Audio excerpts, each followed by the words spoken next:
just starting fall camp, just how exciting is this for you guys? Exciting to get the guys back. Obviously, they've been off for a couple of days, and we've been in the office fine-tuning some things as a staff, and we are excited. Guys got back yesterday, so excited to have them back in the building and obviously play some football. How'd you feel like summer workouts went for that running back room? You've got some young guys, going through it. Just what'd you see from their progress? They did a great job. Summer workouts around here are known for being very, very lethal, and again, just building that mental toughness, obviously getting faster, more explosive, and stronger. But our guys handled it well. Just talking to Schmitty, daily, weekly, just kind of getting that report. Those guys worked their tails off and did a bunch of stuff extra, and that's what you want to hear, especially leading into camp. How do you feel just about the overall depth of your room? Seems like you have several guys that you could turn to if you needed to. Yeah, that was the biggest thing for us, just having that competitive depth that, we may have not had a year ago, but we got some good depth, and I'm excited to, obviously get out there and, get to work with the guys, but we got some good depth. Within that group, how do you feel maybe about the different flavors that the guys bring in terms of style and maybe different downs and things like that?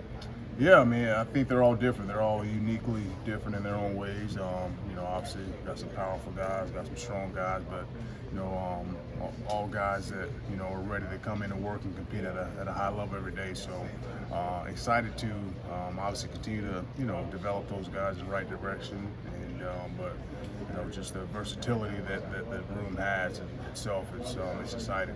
For the young guys that you might ask to do more than they've ever done before in terms of carrying a load, what don't they know about a 12, 13, 14 game season and what it takes to be healthy, but to be able to run through that span? Yeah, you just can't get tired. You can't get tired of doing the little things over and over and over. And I think I try to tell those guys that often, consistency, whether it's the film room, whether it's the training room, whether it's watching extra film, by yourself, as a group, but you can't get tired of doing the little things week 1 to week 5 to week 12, 13, and so forth and so on. So, just staying on them, keep your thumb on them as much as you can, but at some point, they got to understand how important it is to, withstand, the grueling season, because it's long.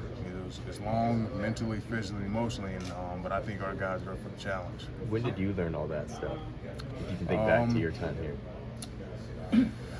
Really just, I would say, I was able to redshirt, and just, watching that year kind of unfold, and, got turf toe, and, so I had to redshirt because of that, but just watching that year unfold and how long it was mentally more than physically, that was the biggest thing. And then just watching guys, veteran guys, Paul Thompsons of the world, Adrian's obviously of the world, Malcolm Kelly's, just watching those guys just, one, take care of their bodies throughout the season, but two, we'll never get tired of doing the little things over and over again. I think that was the most impactful thing for me as a young player. How important is this offseason for Javonte, and where are you expecting the most growth out of him this year? It's been a huge offseason. He's physically, he looks good, and again, can he, withstand a 12 or 13 game season? Last year obviously did some really amazing things for us, and that was last year. He knows every single day he has to put in the work, just like the other guys, to get that opportunity to get on the field and be one of the guys. So I'm excited about him, excited where he's at right now. But again, we got a lot of depth there. Obviously, go ahead. How different, or what's the confidence level like for Gavin coming off the Super Bowl? I'm great.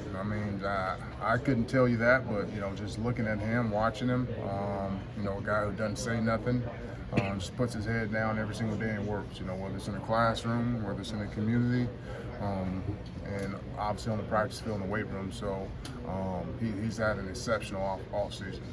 Really excited about Gav and the work that he's put in physically, the weight that he's gained at the right levels. Again, obviously kudos to Coach Schmitty and his staff, but he's had a really good off season.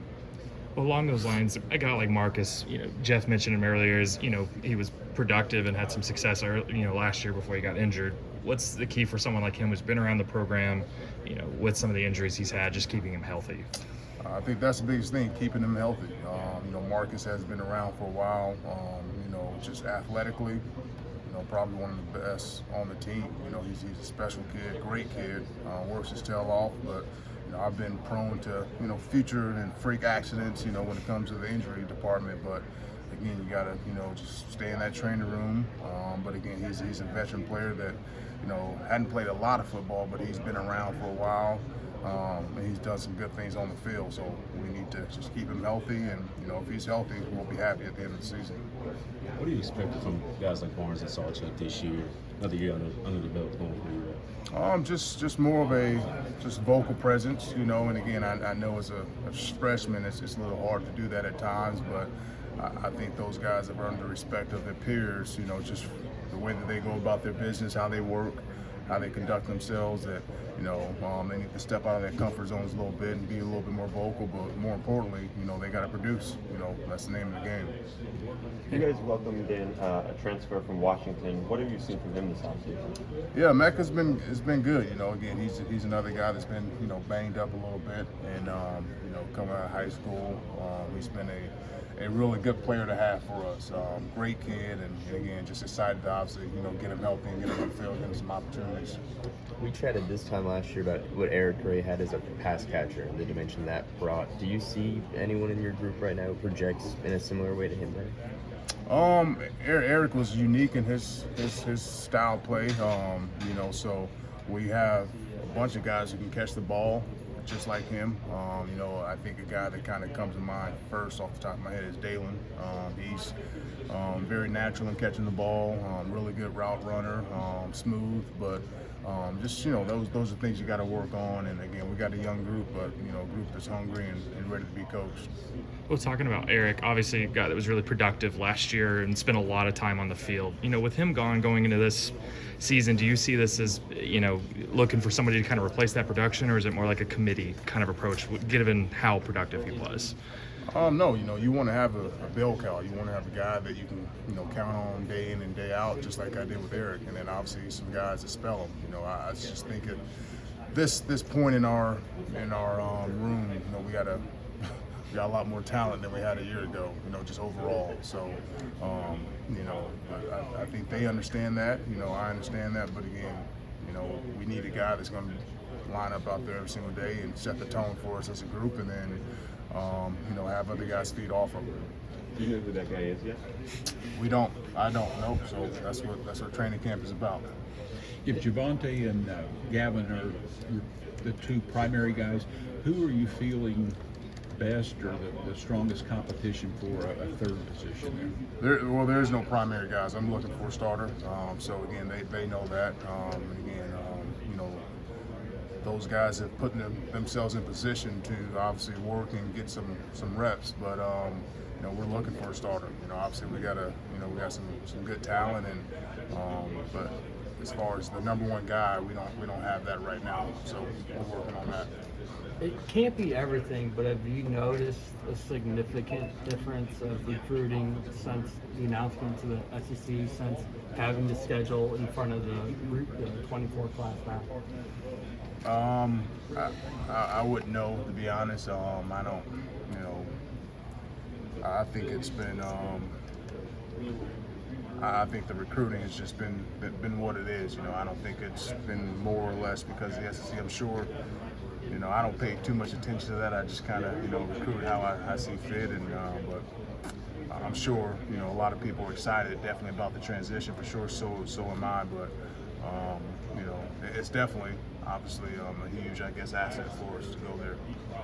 DeMarco, you're coming off a great bowl game, 200-yard rushers in that game.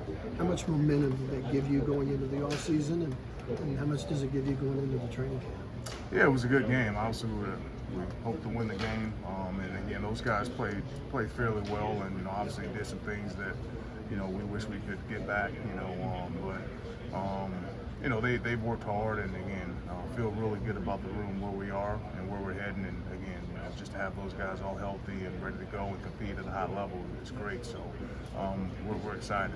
Marcus, when he's been healthy, Marcus Major, he's been productive. Yeah.